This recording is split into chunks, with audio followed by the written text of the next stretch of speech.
We held the front line ahead until the following morning. The route of our withdrawal brought us once more to the ghastly place. Hanging from the wrecked trucks, limbs in crazy dislocation, were the dead. Arms and legs were strewn across the terrain, their bandages fluttering in the wind. In their panic, most of the wounded had attempted to drag themselves clear on all fours, but the majority lacked strength for the effort. Their wounds had reopened and they either bled to death or their circulatory system collapsed. The radius of the killing field, littered with corpses, extended 300 metres from the train wreck. The handful of medics and doctors had done what they could. Hope grew at our approach. A group of 50 German riflemen, half of them in need of proper medical attention themselves. The Russians were hot on our heels and would arrive within the hour. We helped by improvising stretchers and agreed on a cruel selection process, picking out those still able to walk or who had a realistic chance of surviving a stretcher journey. The remainder would be left behind. 24 hours previously we had to some extent envied the wounded, since at least theoretically they had come through and were now headed for home. But now the war had seized them back, restored them to our ranks and given them the task of fighting for their lives should they wish to continue living. A pistol shot rang out. Instinctively all looked towards the report. A Jaeger, 08 in his hand, was standing over the body of one of the wounded. I strode over and asked the man, "What the hell have you done?" With a sob he sank to his knees, and it was a few minutes before he composed himself enough to reply. I looked at the body of his friend and neighbour, both legs amputated, the stumps ripped apart and bleeding, the upper torso riddled with steel splinters. It was incredible that he had survived so long with such injuries. The man knew he would be left behind to fall into Russian hands. When the two friends met, he had pleaded for a last act of friendship, a bullet to bring his suffering to an end. He implored so passionately that his friend fulfilled his request. This kind of thing was absolutely contrary to regulations. As we trudged away from the grim location, we hoped that the Russians, when they arrived, would care for the wounded, or at least put them swiftly out of their misery. It was an awful lot to expect. Often they tortured the wounded, and had there been no surgeons present, very possibly we would have performed a kindness for all the living we had to leave behind. I prepared my sniper's rifle and brought up the rear about 500 metres behind the main group. We had been no more than 30 minutes on the march when I became aware of a Russian assault troop not far behind. I concealed myself amongst undergrowth and rested the barrel of my rifle on the thick forked branch of a tree. My field of fire was obstructed by bushes which the Russians used skillfully for cover. Routine, intuition, and the feel for a situation inbred in the born hunter paid off in such situations. At 150 metres, I identified the platoon leader, lined the cross wires of the telescopic sight at his chest, and watched his passage through the dense vegetation. The right moment came. For a second or so he was exposed between bushes. I squeezed the trigger and saw the impact of the projectile hurtle him backwards into the brush. His platoon was sufficiently astute to recognise the work of a sniper and sprayed out in all directions for cover.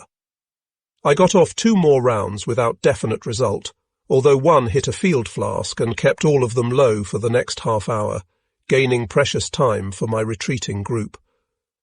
Once I rejoined them to report my success, a number of riflemen volunteered to protect the rear of our column with me, and to my surprise, by evening we had remained undetected. During the night our path coincided with that of another Jaeger battalion. This provided us with a formation of respectable numbers, and we soon received a signal ordering us to dig in and stem the Russian advance for as long as possible. A sharpshooter whom I knew only by repute was Josef Roth, a Nuremberger of my own age who had volunteered for the Gebirgsjäger, and on his own initiative practised with a captured Russian rifle, as I had done, and found employment as a sniper. I sought him out from among the other battalion, and we got on handsomely from the start. The battalion commander knew how important it was to have snipers integrated into the defensive pattern, and allowed us a free hand. While the other riflemen dug trenches, Joseph and I carried out a joint reconnaissance of the terrain, and then settled down to work out our plan. We agreed that 2 experts working as a pair were better than marksmen operating singly. For 3 days the weather had been dry, with temperatures slightly above freezing. Towards 8 next morning, a shot whipped into the trench diggers. A private soldier crumpled up, screaming. Like greased lightning, the others all threw themselves to the ground, bar one, who dithered a split second, debating whether he should help his fallen friend. He would never have heard the bullet which entered his skull behind the left ear and exited through the right eye, leaving a hole the size of a fist.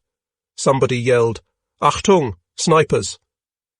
From their sentinel nests, the MG gunners poured streams of fire in the general direction of the presumed sniper, but without apparent effect. Joseph and I were still discussing our arrangements at battalion command when a breathless dispatch runner arrived to blurt out his report of events. The commander looked up. "Well, Jager, you know your duty. Solve the problem." At a trot, keeping carefully to cover, we followed the runner to a recently finished stretch of trench where a sergeant elaborated the details. A shallow gallery led from one end of the trench into a skillfully concealed observation post amongst a clump of bushes. From this lookout position we scrutinized the terrain for all possible sniper hides, but failed to identify a spot even though we were suspicious of one particular region, because it matched the angle of fire at the end of which our 2 comrades had been felled. We kept a watch in vain for hours. Joseph said there was no position opposite that looked remotely ideal. At midday, while emptying a fruit tin of excrement over the trench parapet, a 3rd Jaeger fell victim to the Russian marksman. He was somewhat luckier twice over than the other 2, however, for the projectile was deflected from the rim of his steel helmet into his upper arm, where it opened a gaping wound only. Contrary to practice, the Russian had not used an explosive bullet. At that very moment, Joseph and I were observing the enemy front line through binoculars. We both noticed how the tall grass fronting a low undulation parted briefly under the pressure wave of the shot. We had to admire the ingenuity of our opponent in creating such a neat lair. He must have burrowed through the elevation from the back. The question was, did he have enough experience to abandon the position, or would he stay? The latter seemed more likely, since all 3 of our victims had been hit from roughly the same direction. We had to get him to show himself, and decided on the use of a lure. Joseph would take up a position about 50 metres along the trench, while I remained in the observation post. We would aim and fire simultaneously at the spot where the grass moved. A scarecrow dressed in camouflage jacket and peaked field cap was prepared, and while sneaking to his position, Joseph handed the scarecrow to a rifleman halfway along with the instruction that in exactly 10 minutes' time it was to be raised cautiously until the field cap was visible above the parapet. Our 2 rifles were focused on the presumed hide of the Russian sniper, waiting for the scarecrow to make his debut. When it rose, the Soviet made his fatal error. He was overconfident, and that was what killed him. Clearly, he had already dismissed from his mind the idea of a lure, and was therefore not even certain of his target when he fired from an unchanged position. Hardly had his shot rang out than we replied, each using one of our precious captured explosive rounds. I watched the drama through the sight, a flurry of hectic activity and then something heavy being dragged away. A Soviet observer offered himself for death by standing up and surveying our lines through binoculars. Both bullets drilled into his head simultaneously, exploding it like an overripe pumpkin. His binoculars dropped to his chest undamaged. Now it was the turn of the Russians to cower in their dugouts, enabling our diggers to resume their excavations. Branching forward from our front line at various distances along its length were shallow communication trenches leading to a pair of MG nests. Joseph and I designed and dug 6 well-camouflaged hides, 3 each, the most forward locations being situated between each MG position. This allowed us to cover no man's land in such a way that no area was obscured from our field of fire. Our plan was to keep up a lethal crossfire until the advancing Russian infantry was at 100 metres, then change to shooting directly ahead. Further down each branch were 2 more rearward positions for the contingency that we were spotted. This strategy worked and was a major contributory factor towards the success of our battalion in holding off the Russian attack for 2 days, during which time we evacuated our wounded, including the survivors from the ambulance train. The pressure on the Nikopol bridgehead was soon irresistible, and a new encirclement began to threaten. The merged battalions were parted in the general reorganization. Joseph and I shook hands and expressed the hope that we would meet in the future under happier circumstances. Our cooperation had proved that having a specialist observer alongside could be a decisive factor. Although after the death of Balduin Moser I had vowed to work alone, I saw that teamwork had definite advantages, a fact of which I managed to convince my company commander, to the extent that he assented to my recruiting a veteran helper whenever I considered the opportunity favourable. Our two regiments began their bitter struggle to escape the Russian encircling manoeuvre. GJR 144 was assigned the role of mounting diversionary raids aimed at keeping open important crossroads to be used by our retreating forces. Our numbers severely reduced, it was close to miraculous that we kept the line intact, and even launched the odd counter-attack to give a deceptive impression of our strength.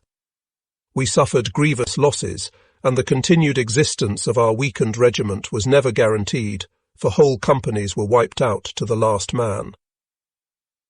On 12 February 1944, after 4 days of bitter fighting, the order came down to evacuate the Nikopol bridgehead.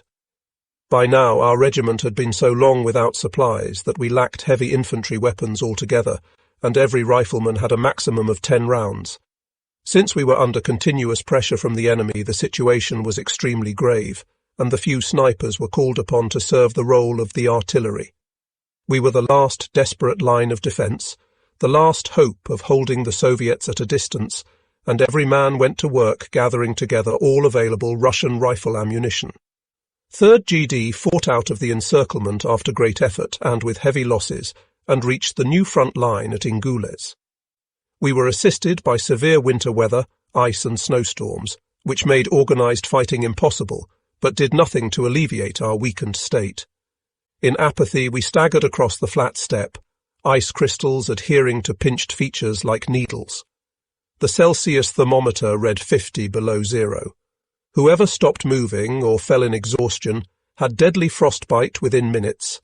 The hobnailed soles of our mountain boots were a conduit for the cold. If one had sweaty socks, often the skin would freeze to the boot, and then the wearer could only creep forward.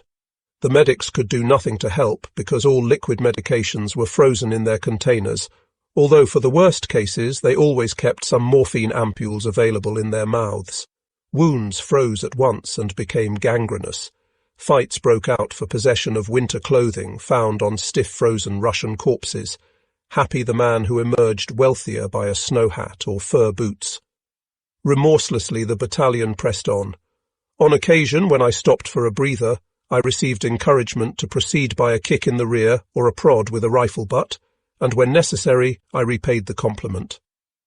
Many of our number died of the cold or total exhaustion, reducing ever lower our number of fighting fit.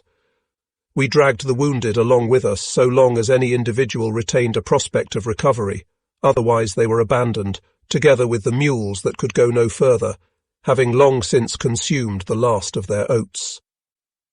Our ice-coated weapons were useless. The extreme cold contracted the steel to jam the breeches. The expensive precision work, which was the hallmark of the German weapons manufacturer, was now a curse. Russian weapons, with their much greater tolerances, functioned even in the lowest temperatures. Trench digging in the stone-hard ground was out of the question. Driven on by the instinct to survive, we dragged our way through the pitiless steppe as the snowstorm grew in intensity. Numb from hunger and exhaustion, I staggered through the knee-high snow, my sniper's rifle slung across my back and wrapped in a thick blanket for protection. Over my uniform I wore a padded camouflage jacket, the large hood covering my head and face. After a while there emerged through the impenetrable greyness of the storm the silhouette of a gutted farmhouse with a giant haystack alongside it. By now the cold was almost intolerable. As I turned towards it, the ground gave way. With a cry, I fell into an infantry trench. One of the occupants was still present, stiff as a board, a smile frozen across his features. Like a wild beetle, I scrambled on all fours to the surface. The farmhouse was only 30 meters distant. Suddenly movement was seen from within it, and we spread out quickly.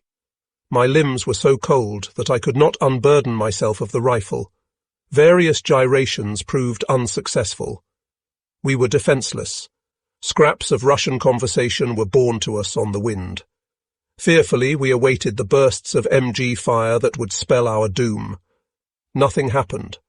Minutes of terrible uncertainty ticked by until it was obvious. The Russians were snowbound and unable to fight. Both sides withdrew gingerly. Night came, and the storm grew fiercer. Getting under cover now meant the difference between life and death.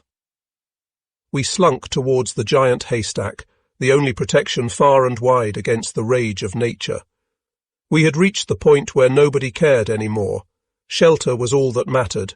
We ran the last few meters and burrowed deeply into the warming straw. Abandoning all rules of self-protection and security, we huddled together like piglets and so survived. During the 2 days and nights when it raged with unrestrained fury, we suspended hostilities, for the haystack was the only chance of survival for the Russians as well.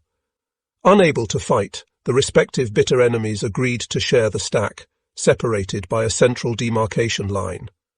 The storm abated on the morning of 20th February 1944, by which time our weapons were again serviceable. Nervously we reconnoitred the giant haystack, feeling cautiously for the Russians. They had decided that discretion was the better part of valour, and vanished into the night. A 3-man patrol, waist-high in snow, inspected the farmhouse for signs of life. They came back relieved. We had the farm to ourselves. Shortly afterwards we resumed our trudge across the endless, deathly still desert of snow towards the new strongpoint at Ingulez. We had not eaten for days, and were close to collapse, when we stumbled into a ruined village held by our troops from whom our regiment obtained ammunition, clothing, blankets and food. As I was attached to battalion staff, I wallowed in the luxury of superior accommodation, insofar as there was such a thing, equipped with an oven. I was dozing in a cosy corner when Hauptmann Kloss returned from a regimental briefing. Trembling with cold, he crouched before the roaring fire of the stove, then thrust his soaked boots close to the warmth. A pleasant feeling of relaxation must have crept over him, for he slumped back against the wall and was soon asleep. A short while later, when I happened to glance in his direction, I noticed smoke rising from his boots.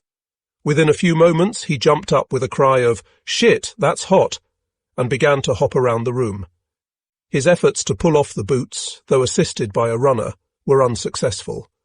The wet leather had dried too quickly in the heat, and, shrinking, had moulded to his feet. The only remedy was for Kloss to sit with the boots immersed in a bucket of cold water and wait for the leather to soften and expand. To wide grins from a large assembly, the crisis was eventually overcome. Later that day, a new uniform issue was announced, and Kloss was able to exchange his leather boots for a fur-lined pair. On 25th February 1944, the Russians attacked but were repulsed by the defensive barrage of a newly operational mountain artillery regiment. Meanwhile, the infantry fell back on Ingulez, where the new front line had been established. As so often in the past, it had been bungled. While officers on the spot had planned correctly for the strategic and tactical situation, OKH intervened to order the holding of utterly superfluous positions at all costs. The result was more heavy losses in men and materials, neither of which were now capable of being made good, for logistically it was no longer possible to compensate the huge drain on resources on this front, even though the lines of communication were regularly shrinking in length. The military operation degenerated into a chaotic struggle to retreat, in which the watchword was "Sauve qui peut." The line at Ingulez was a catastrophe waiting to happen.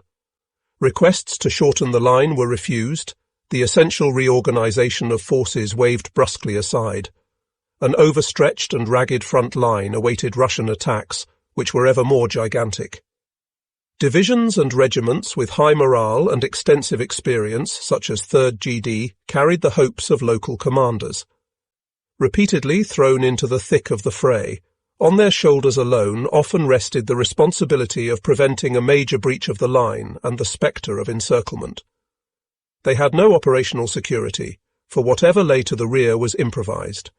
The price was insufferable losses in men and materials. On 1st March 1944, great waves of Russian foot soldiers streamed towards the German lines. Their determination on this occasion was of especial note. 3rd GD shared the sector with 1st Panzer Grenadier Division, and along this stretch the Soviets made up their losses in personnel daily, with endless marching columns of men arriving from deep in the interior. They lost 1,000 men per day, while our losses were nowhere near that figure. On the 3rd day, the Panzer Grenadiers were wiped out, and we had to plug the gap on the flank. By the 4th day, 3rd GD had shrunk to half its starting numbers, 50% having fallen in the field or been wounded and unable to continue. Although right in the centre of the fighting, I received no more than a few scratches. Once more, high morale and experience proved for some time that it could compensate for what was sadly lacking in numbers, but by the end of the 5th day, my battalion was reduced to 60. While we had been holding at bay an enemy attacking along two sides of the wedge, the sound of violent combat swelled up to our rear, and simultaneously a radio operator received a signal from battalion headquarters that they were under heavy attack and were asking for help. An enemy unit had infiltrated behind our lines and was attempting to eradicate our command centre. 30 defenders were outnumbered 3-1. A violent engagement had begun, and the defenders were now low on ammunition. The battalion headquarters structure was not intended as a fortification, and casualties were already serious. The main Russian attack on the front line was concentrated further down, so that the company commander decided to chance weakening the sector by releasing a couple of men to support the defence of battalion headquarters. This was agreed with other company commanders, who also detached a few men each. Soon the necessary battle-proven platoon had been assembled, 20 of us in all, including myself and a specially chosen observer. The report from battalion headquarters had arrived at about 8 in the morning. Barely an hour later, the relief platoon set off to cover the intervening 1,500 metres as quickly as possible, but with due caution, and in a quarter of an hour established contact with the enemy. Battalion headquarters was set in a depression at the foot of an imposing hill, the terrain being in the main bushy upland. We did not have the strength to hold the hill, but for the Russians it was of strategic importance since from the peak they could overlook the German positions. The defenders had withdrawn to the last remaining fortification and were almost out of ammunition. In response to the withering fire of the Russians, they replied with the occasional rifle round. The area surrounding battalion headquarters was strewn with the dead of both sides. We halted briefly to take stock. With my observer, I sought out some thick vegetation which appeared to offer excellent natural cover and a relatively good view of the proceedings. As the platoon settled in, waiting for the signal to attack, my observer sized up the Russian force. Through his binoculars, he had a very wide field of sight in comparison with that available to me through my telescopic sight, and this was bound to help me raise my score of kills significantly by precise indications of where to aim. I watched as an apparently dead German infantryman with a profusely bleeding head wound tried to push himself up with his hands and was immediately cut down by a burst of Russian MG fire. His head turned into a red mass under the rain of projectiles. "Small wall of earth, 10 meters right," my observer muttered. Moving my rifle, I soon had the Russian in the sight, aimed at his chest, squeezed the trigger bang, dead. Perfect shot at 150 meters. This success was the signal to attack. The platoon opened fire. My own projectiles began to eat into the enemy numbers. The skirmish was short and violent. Caught in the unexpected crossfire of platoon and sniper, and horrified by their escalating losses, the Russians lost their heads. Shooting wildly in all directions, they withdrew in disorder. 20 made it into the undergrowth. They left 80 dead and wounded behind. There was no time for anything more. After a short discussion with the battalion headquarters survivors, we headed once again for the front. 20 minutes later, we were in our own trenches. The battle raged for 6 days, almost without pause. Towards its conclusion, we were so exhausted that it was easy to fall into a coma-like sleep during the shortest period of inactivity. The medics made regular distributions of pervitin to keep us alert. 3rd GD held its positions until 7 March 1944, even though the Soviets crossed the Ingules River the previous day and dynamited parts of the front line. The division became a thorn in their side. To remove us, the usual infantry solution was adopted once more.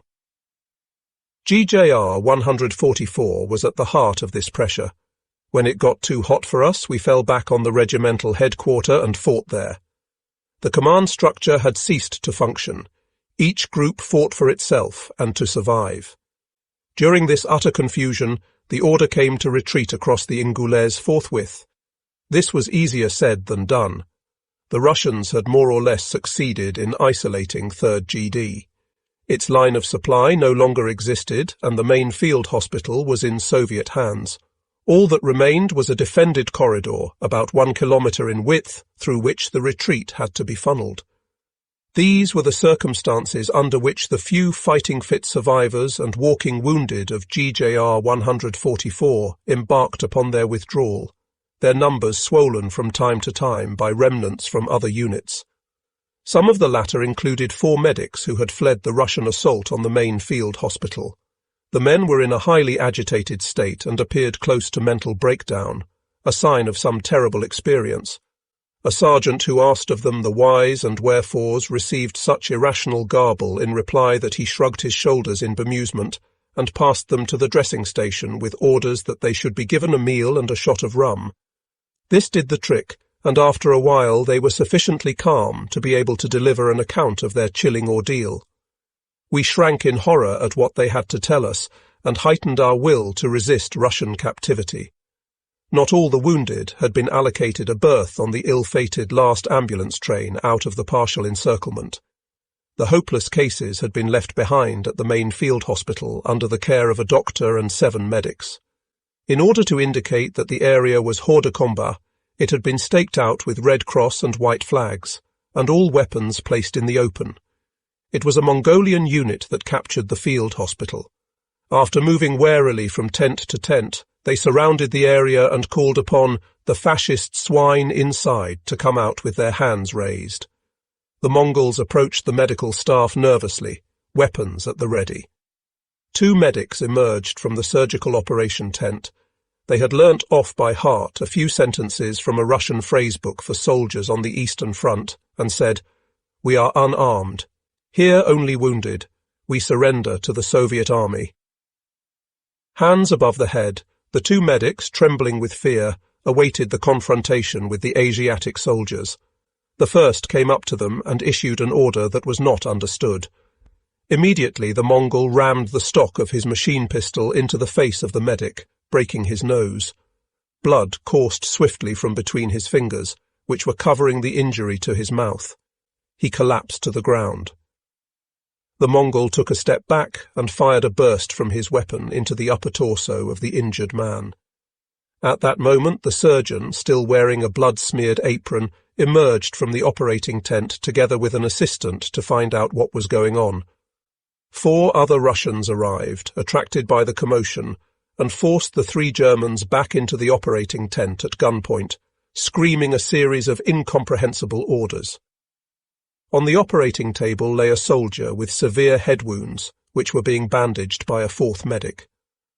One of the Russians pushed past, drew a knife from its scabbard on his belt, and drove it into the heart of the patient through his rib cage, turned it 2 or 3 times before withdrawal and made the observation, "This fascist pig is no longer required."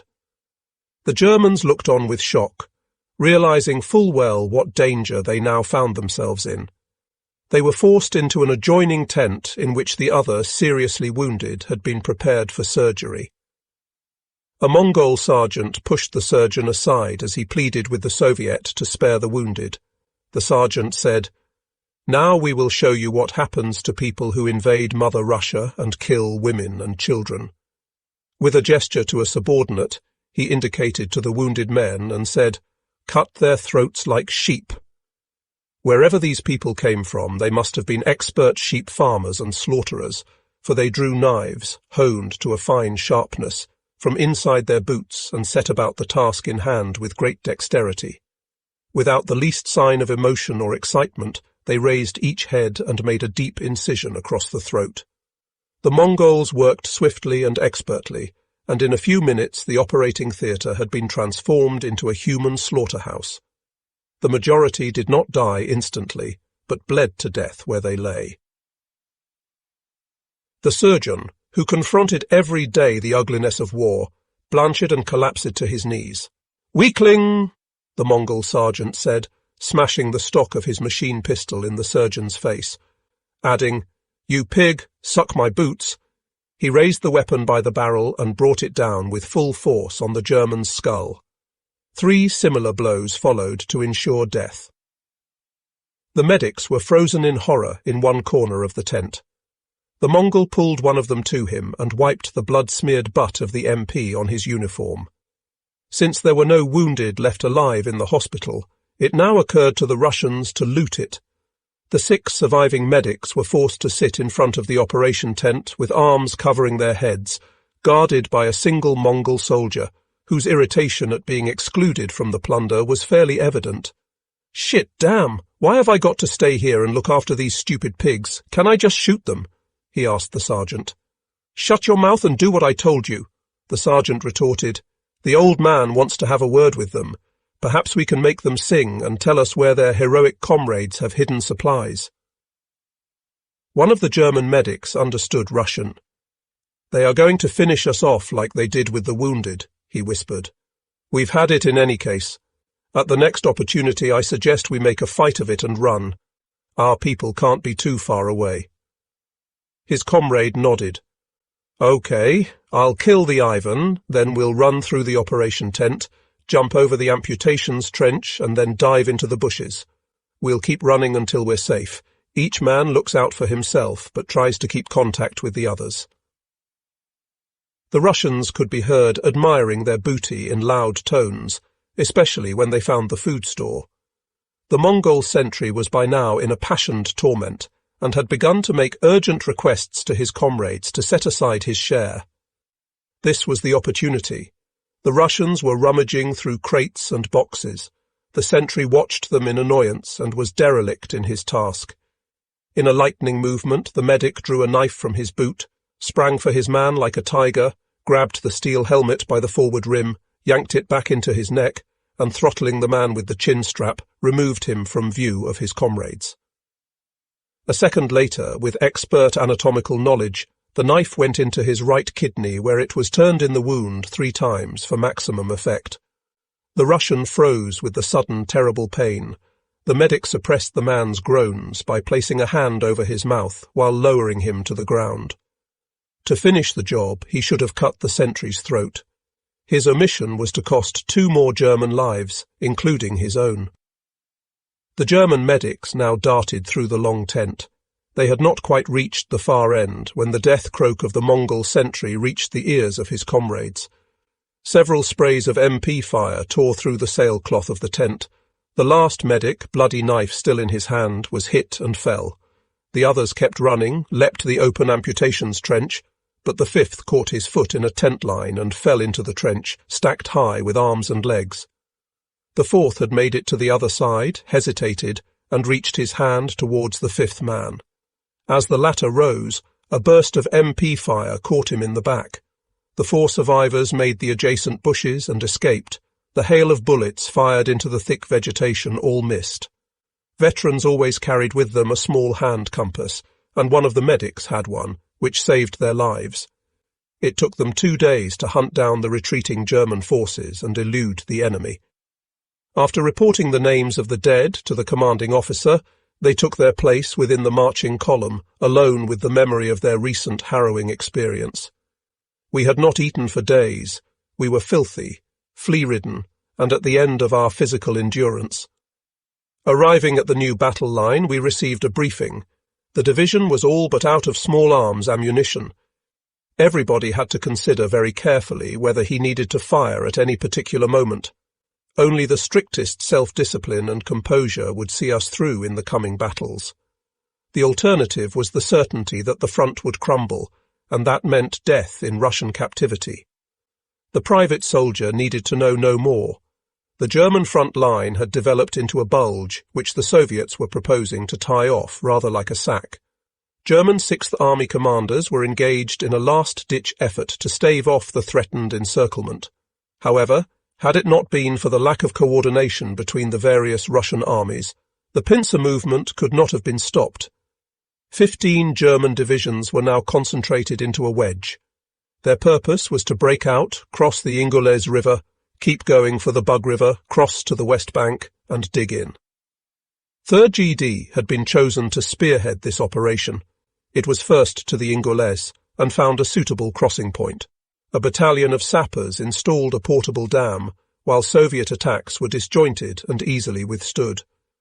Meanwhile, advance units of GJR 138 and 144 occupied bridgeheads to secure the crossing and fight off any enemy response. On 15 March 1944, heavy rains preceded strong winds with violent hail and later a blizzard. Without proper shelter and lacking any hope of medical treatment, the advance guard huddled together in their holes in the ground, feverish and shivering. It was in low spirits that our motley unit plodded towards the bridgehead alongside columns of 3rd GD vehicles. The size of the evacuation lent a feeling of security. At the approach to the Ingolez, I saw through intense hail the 2 regimental commanders in discussion with their staffs about how to defend the crossing point. I was approaching to report my presence when, while still about 30 metres away, there came a warning shout. "Achtung! Ivan! Tank!" At that moment, a T-34 became dimly visible and opened fire with its MGs. A horse was hit and began to whinny pitifully while our troops dispersed and sprinted for cover. An SP gun attempted to manoeuvre into position to return fire. The horse was the personal mount of Oberst Graf von der Goltz, Regimental Commander GJR 138. The animal had a gaping wound in the hind quarters. Instead of seeking cover, the Oberst went to his horse. Some of the regimental staff officers had thrown themselves to the ground as the tank turret swiveled to take them under fire.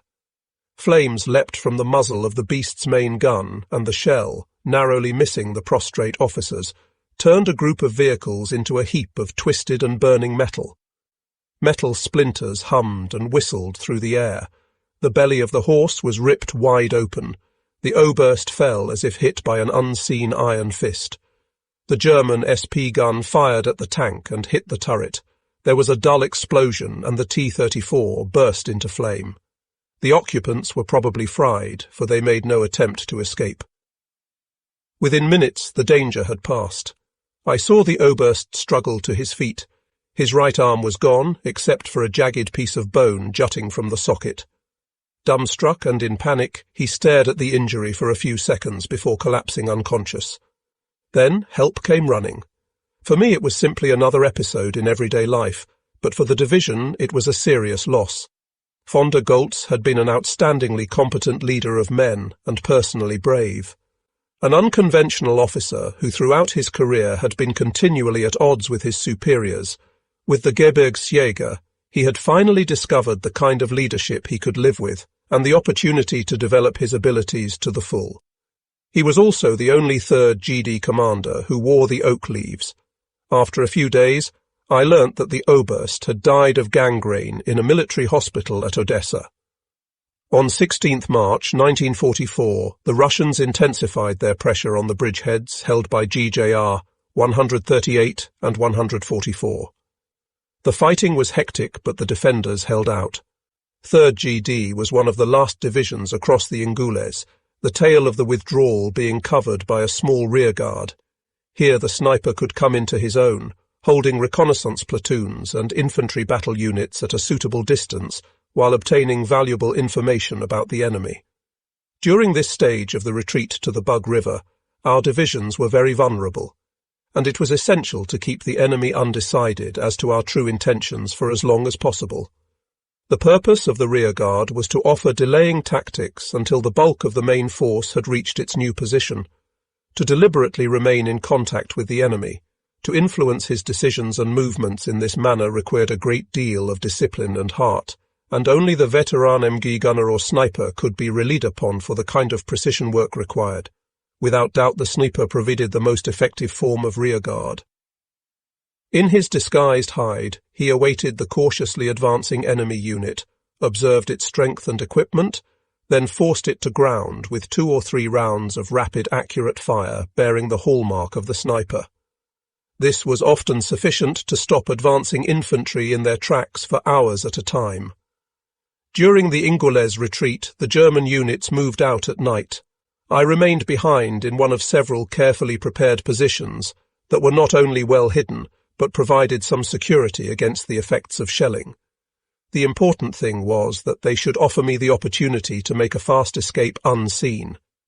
If possible, I looked for suitable places in no man's land so that our own trenches and foxholes were included in my general scheme.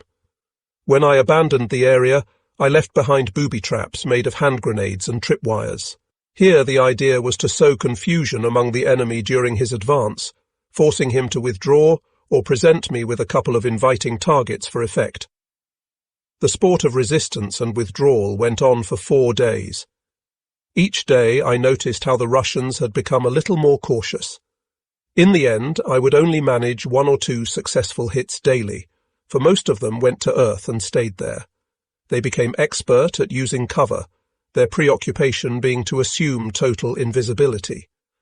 My first opportunity for a precise shot had been about 100 meters from my hide, probably an observer who had settled behind some bushes, but betrayed his position by moving incautiously.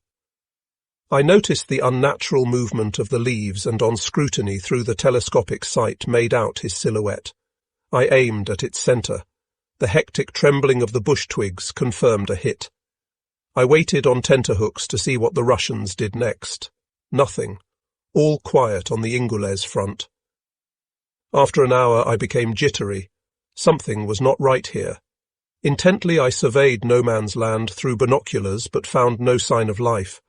My muscles ached and I felt the need for a stretch and crossed my legs. I had just laid my right foot on the left heel when I heard a rifle shot from the Russian side and felt a heavy blow to my right heel. I curled up instinctively deep in my foxhole to examine my painful injury. The entire heel had been shot off the boot and a trail of blood was oozing over the sole. I recognized at once the handiwork of a sniper, and he must have been the best, both by his observation work and marksmanship. It had been a masterly shot. Now my own thought was survival. Since my hide had been identified, I could not afford to reveal an inch of myself and remained low. For the moment it seemed that the Russian was uncertain. He had no knowledge about the effect of his bullet, and so we had a standoff.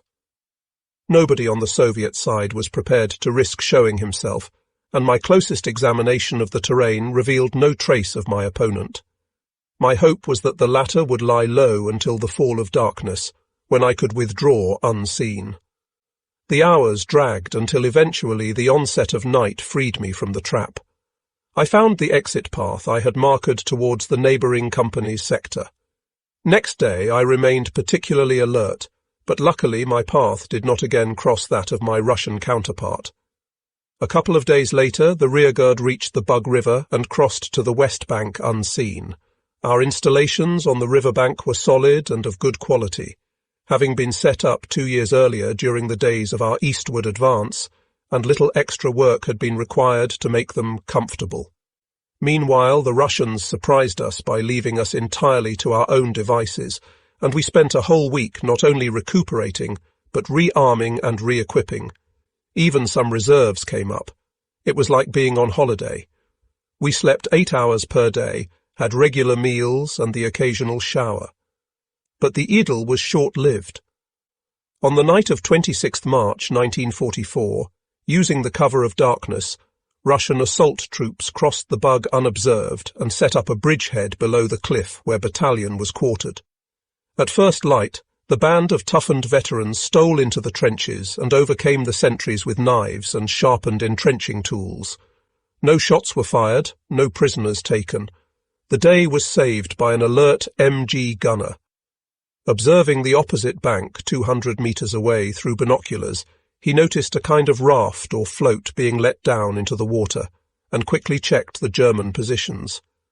Glimpsing for a fraction of a second the tops of 2 Russian helmets above the trench parapet, he raised the alarm. Shooting broke out, MPs stuttered, cries were heard. The Russian raid had been detected at last, and violent hand-to-hand fighting started in the trenches. In seconds, the German defenders were wide awake, armoured and manning their positions. The Soviets had embarked upon an amphibious crossing of the Bug, mindless of the murderous defensive fire.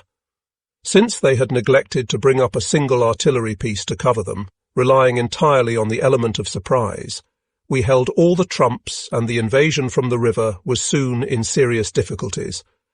However, a dangerous situation was developing in the trenches, which we had begun to lose piecemeal section by section. A group had been formed to repulse the infiltration, and this had been partially successful, but the Russians were hanging on to what they had captured, as if their lives depended on it.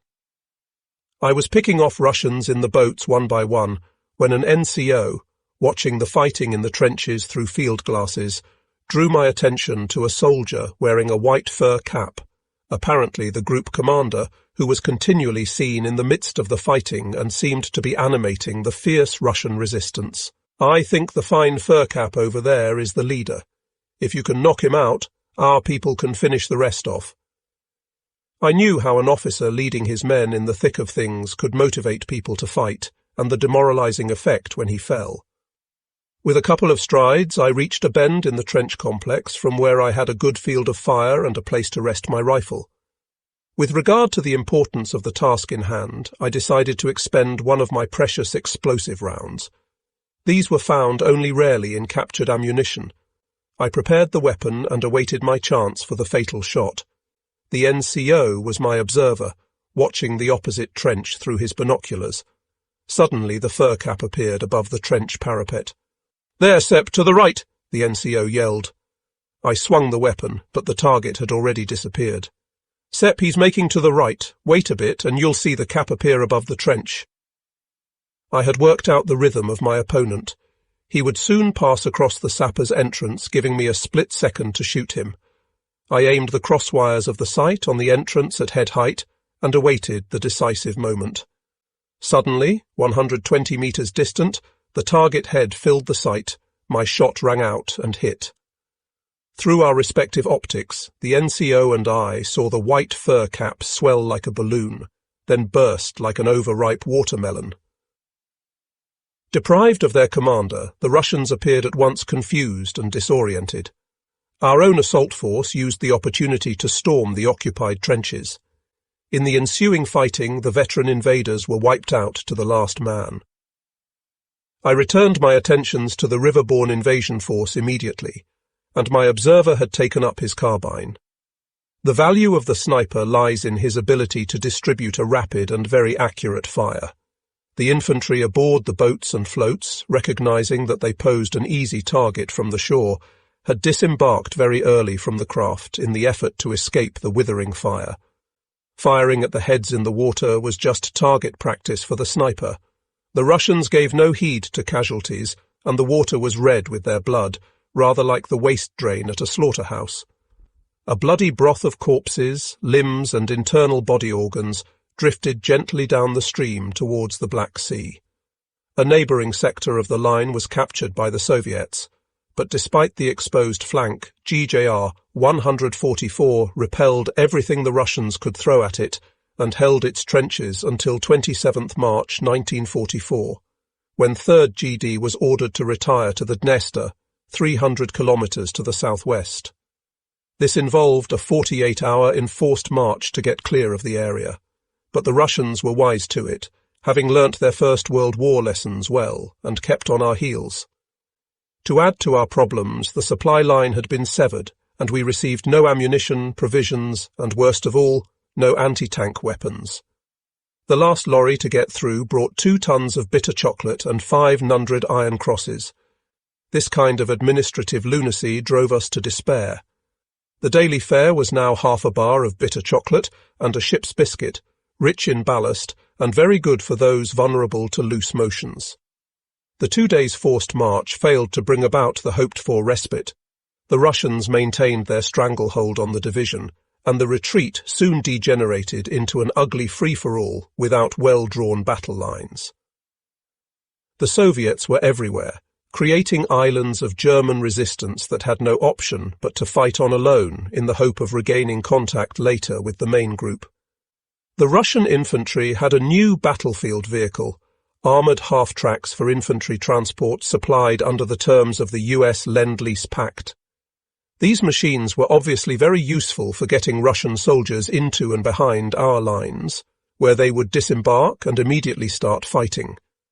The danger could be averted with anti-tank guns, but we had nothing more powerful than hand grenades to do the job. With a rumble of motor and a clanking of tread, the half-tracks made for our positions.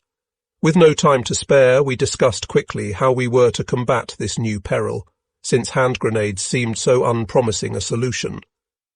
Through field glasses, I examined the approaching vehicles for a weak point. The front was armour-plated with the driver located in a wheelhouse, vision being afforded by a viewing slit small in size. In my estimation, the chance of a hit with a rifle shot was not good, but was probably the only way to stop the vehicle. I took careful note of the intervening terrain for likely course changes. The half-track was moving at walking pace. I loaded one explosive round and rolled a tent into a rest for the rifle barrel, aimed the weapon and watched the approach for my chance. Taking calm, measured breaths, I got the viewing slit in the crosswires and took up some pressure on the trigger. The machine was about 60 metres off, when for a brief moment I saw the eyes of the driver through the viewing slit, possibly judging the ground ahead. I fired.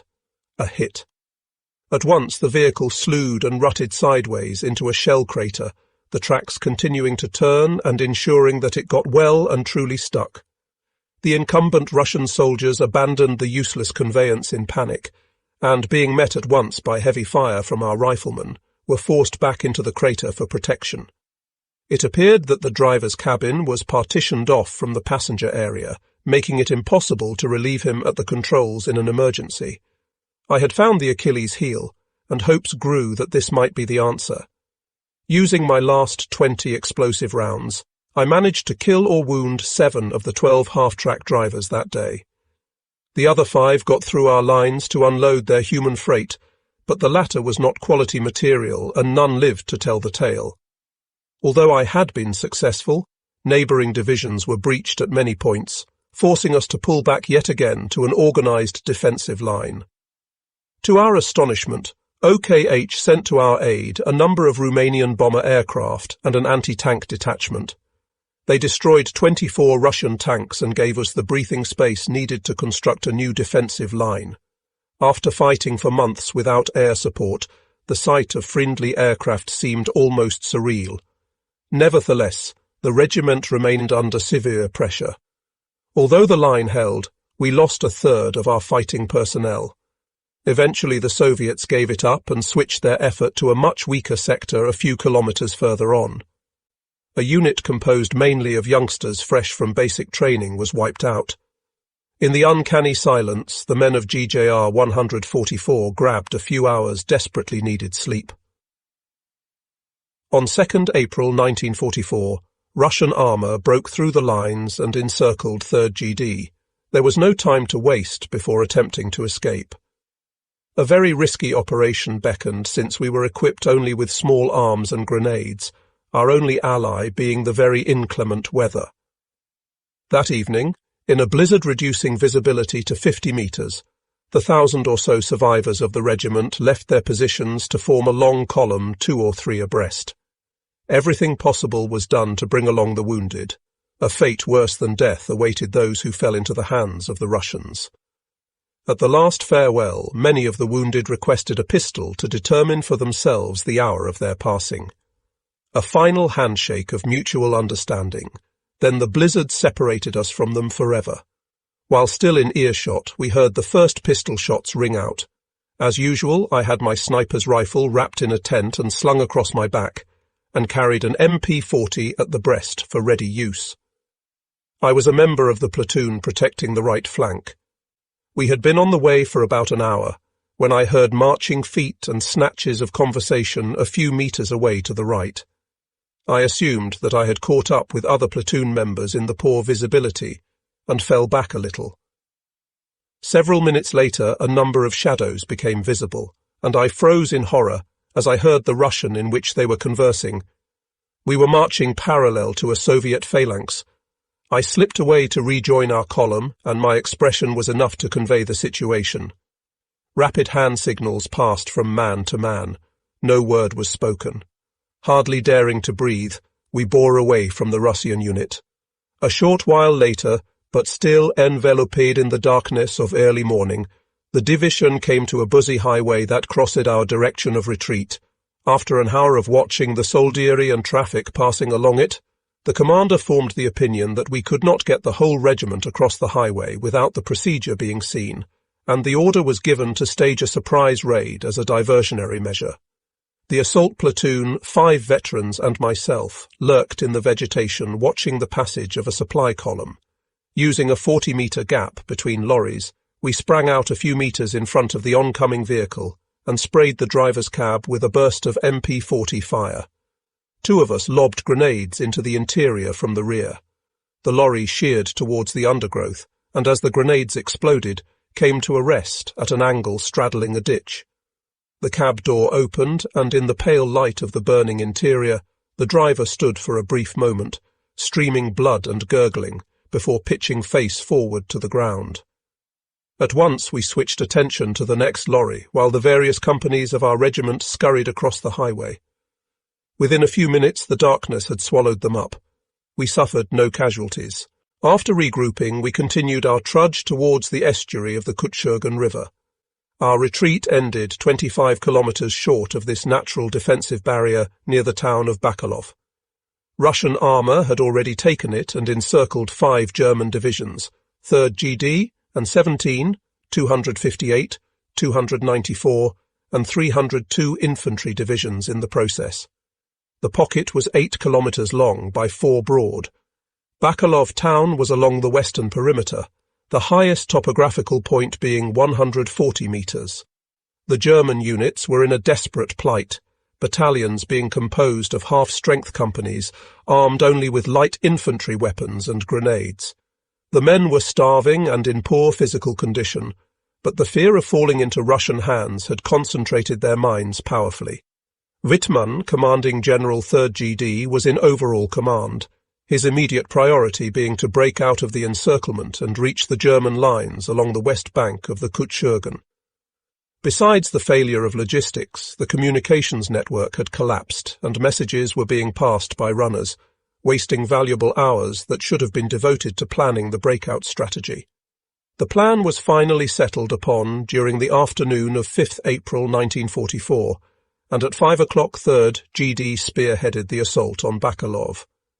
The Russians were clearly surprised at the fighting spirit of these worn-down German troops and offered so little resistance that Bakalov was in our hands by 9 that evening. GJR 144 took over a small village a few kilometres west of the town. This strategy had come into being following the receipt of information regarding a second encirclement nearby, of which 24 Army Corps was the victim. In order to kill 2 birds with 1 stone and give the breakout operation greater impact, General Wittmann decided that the 2 encirclements should be breached in concert, his main fear being that the Army Corps movement would be too slow and stall. Unfortunately, he could not contact 24 Army Corps, so in order to bring his plan to fruition, he took the dangerous step of suspending his own operation, capturing Bakalov and aiding the Army Corps by having his own divisions bear the brunt of the Russian attack, GJR 144 being among them. The village, whose name I do not recall, was on the northwest perimeter of the encirclement, a typical rural hamlet of the region, 20 or so rude adobe dwellings with thatched roofs against a backdrop of scanty woodland. Together with 10 riflemen, I took possession of the ruins of an outlying farmhouse and prepared 4 hides with good cover and field of fire, special care being paid to rapid and protected movement between the 5 sites. From about 7 on the evening of 6 April, the Russians began probing the perimeter at various places, and just before 9:30 the village dwellings were set alight as the prelude to a Cossack cavalry attack at a fast gallop. Highly mobile, they were quickly up to our positions, and in the flickering light of the fires it was almost impossible to get a clear shot at the riders. Accordingly, no matter how much we regretted it, we had to target the horses. I knew the neuralgic spots to aim for from my experiences sniping at Russian transport horses.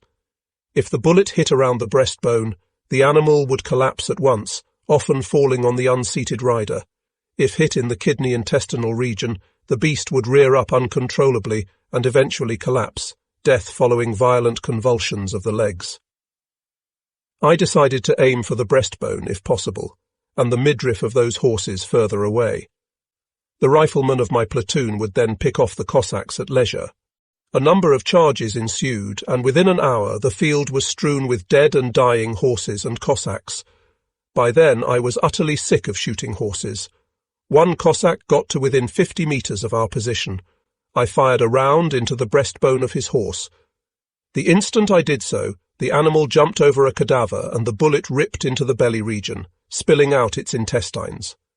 The animal stopped, quivering, the rider seated as if paralysed on its back. The horse seemed to stare directly at me with wide, sad, questioning eyes, almost as if asking why. I gave the creature the coup de grace in the forehead, while a spray of MP40 fire finished off the rider. The next wave of cavalry made inroads into our positions, so close that I hid my sniper's rifle and fought with the MP40. Our original 11-man platoon had been whittled down to 7, holed up in the rubble of the farmhouse, in acute danger. There now followed a brief period of stupidity. The command centres of both sides, German and Russian, through Posesidov, only the sketchiest knowledge of the events in the village, opened fire with artillery and Stalin organs respectively. It lasted only a few minutes, wiped out a Cossack battalion, which was in the open and unprotected, and claimed a few Jaeger. A short respite of eerie silence followed, and then came the next cavalry charge and death ride. Our numbers, inadequate armaments and equipment, and few medical facilities dwindled under the pressure on our makeshift positions. The regiment, 300 strong at the beginning of the action, had 168 dead and wounded, and was cut off from division. Its survival was now in doubt. In this precarious situation, Regimental Commander Oberst Lorch took upon himself the initiative of an immediate breakout attempt for early next morning. The companies were informed by dispatch messengers. It meant leaving behind the worst of the wounded, but there was no alternative. The few surgeons and medics made the rounds classifying the wounded. Those listed to remain were given a pistol if they requested it. The arrangements were made swiftly and without sentimentality. At midday, the Field Reserve Battalion northwest of Bakalov encountered extraordinarily accurate fire from a patch of dense woodland. Within a few minutes, 11 of their number had fallen to rifle bullets to the head or chest. The cry of snipers drove the remainder to cover. 2 company commanders who rose too high for a peep with binoculars paid with their lives, heads splayed by explosive rounds. The number of hits led to only one conclusion. The battalion was facing a sniper company. We had heard rumours of such a thing, but so far had only ever come up against marksmen operating singly. Lacking artillery or mortars, the battalion was helpless. Fire was coming from the impenetrable vegetation of a small forest of conifers. Bursts of MG fire had no apparent effect, and the devastating response it evoked was usually fatal for the gunner who tried it. The Jaegers fell back on protected positions, such as behind the crumbling walls of a ruined collective.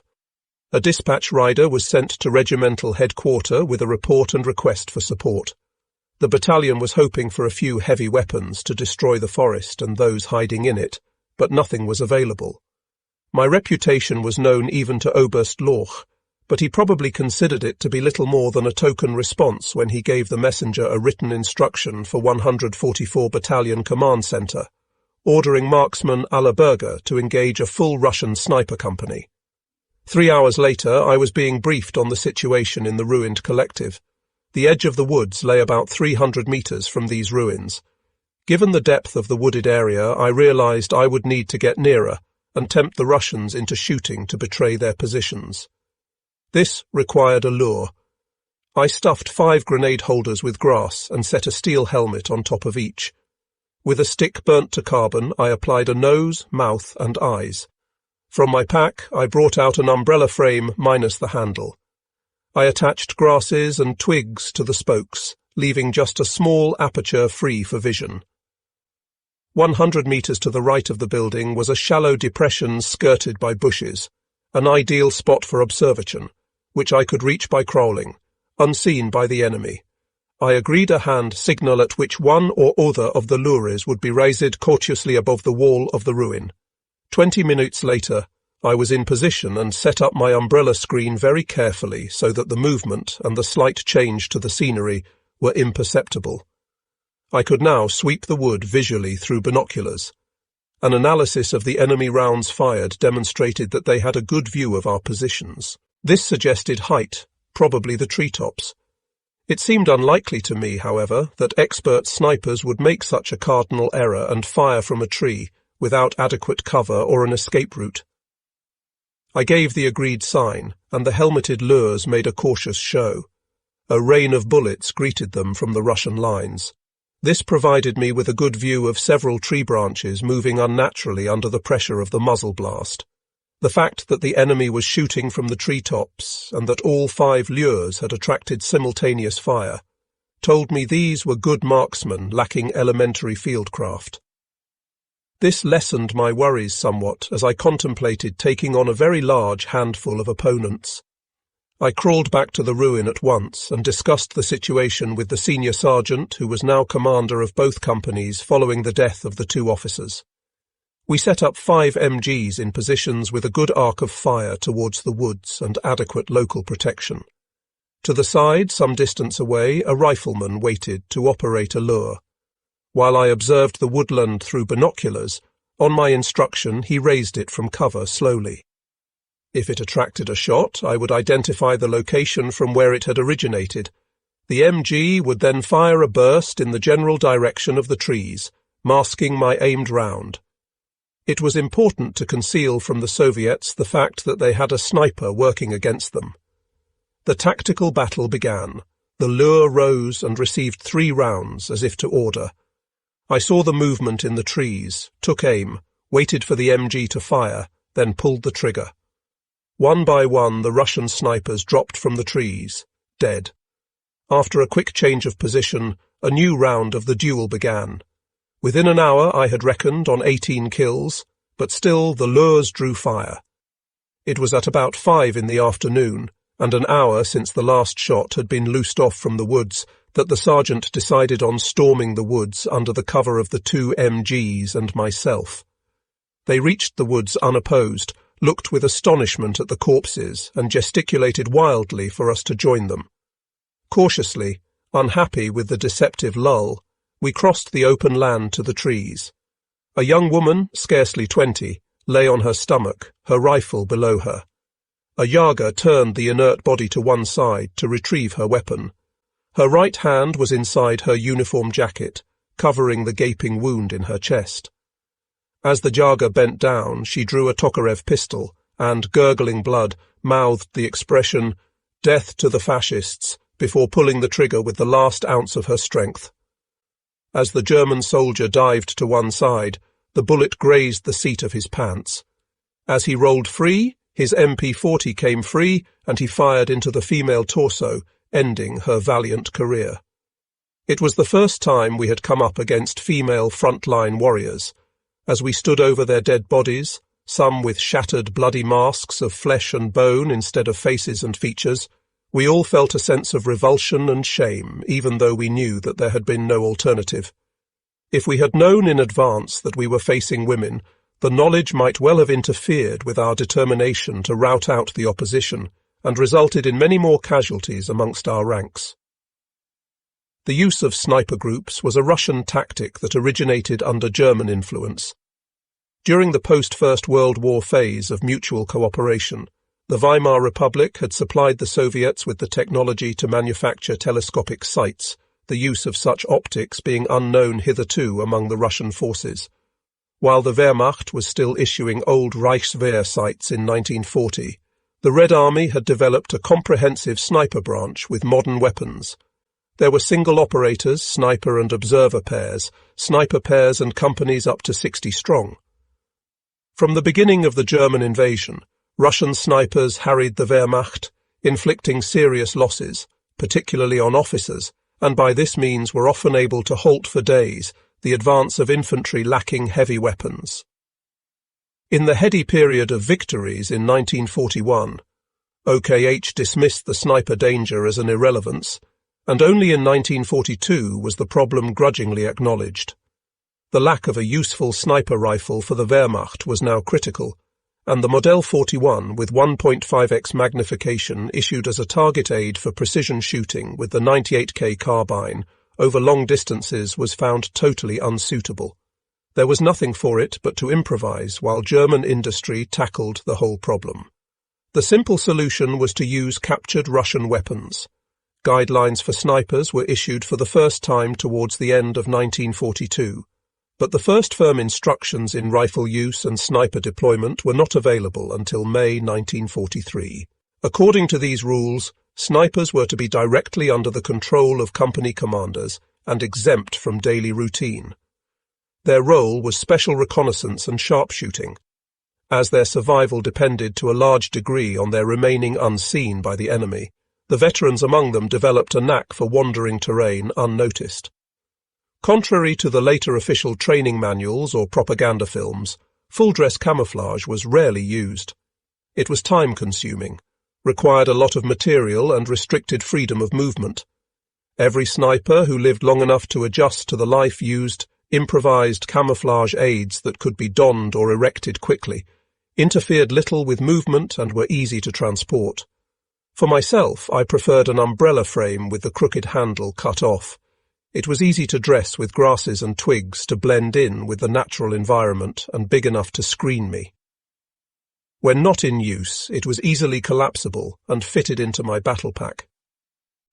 At first light on 6 April 1944, Gruppe Lorsch attacked the encirclement at the northern perimeter below the 140-metre spot height, all reserves being called upon in the desperate struggle to escape. The official records speak of a heroic action planned and executed to the last detail, but the reality was organised chaos blessed with good fortune. Many men lost their nerve and fled in panic beforehand. Shortly before the decisive attack, I was queuing at the last field kitchen to fill my tea flask, when through the swathes of morning mist there came the sound of roaring motors and squeaking tracks. Everybody stared towards the noise, straining to make out the tanks. There was still nothing to see when a hysterical voice yelled, "It's Ivan! He's here! Tanks!" Most of the Jaeger broke and ran. The catering sergeant mounted his horse in a flying leap and whipped the animal into a gallop. Tea from the open containers aboard the wheeled field kitchen slopping in all directions. A few of the veterans tried to halt the panic.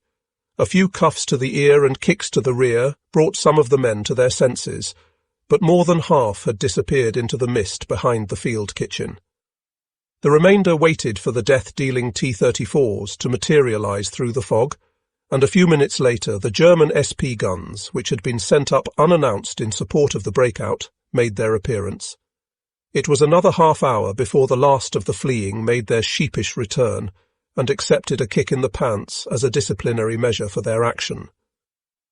By evening, the breakout by Gruppe Lorsch through the Russian lines had been achieved. The main force, Gruppe Wittmann, forced the Russian encirclement northwest of Bakalov, and German units poured through in disorder. The objective was the Kutschurgen River via the town of Getmansi. It was several hours before fighting units and engineers re-established contact between the respective groups. We had progressed about 7 miles westward from the perimeter and had reached the railway tunnel south of the town of Petrovsky, when there occurred a most dreadful incident amongst our own troops. My own battalion had been reduced to a pitiful rump of about 60 men. As always in these retreats, and common to both sides, scorched earth policy meant leaving the enemy with an infrastructure in smouldering ruins. Orders had been received to blow up the railway tunnel south of Petrovsky, which for the time being was an important conduit for our troops. Our battalion was the last through it, and we saw the sappers making their last preparations to dynamite it. Hauptmann Kloss told the engineers officer that a troop of our own engineers was following as a rearguard and that the demolition should be delayed until they were safely through the tunnel, but the explosive sappers were jittery, and when the rearguard had not shown within 10 minutes, they dynamited the tunnel. Another 10 minutes had passed when two filthy, dirty and distraught battalion engineers of the rearguard rejoined Gruppe Loch and reported that the tunnel had been blown up as they were passing through it. The two men had only survived because they had gone ahead as the advance party of the rearguard.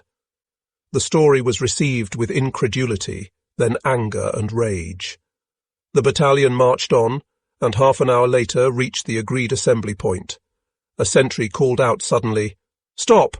Stand still! Password!" A rifleman of the advance party told him where to stuff his password and kept walking. The following column watched with horror as a machine gunner opened fire, raking the back of the infantryman. Seconds later, all threw themselves prostrate to the ground. Our commander pushed his way through to the front and shouted, "Cease fire, you arsehole! This is the Kloss battalion. Fetch your superior officer immediately." A few minutes later, an Oberleutnant appeared and asked a few questions, which Kloss answered in bad humour.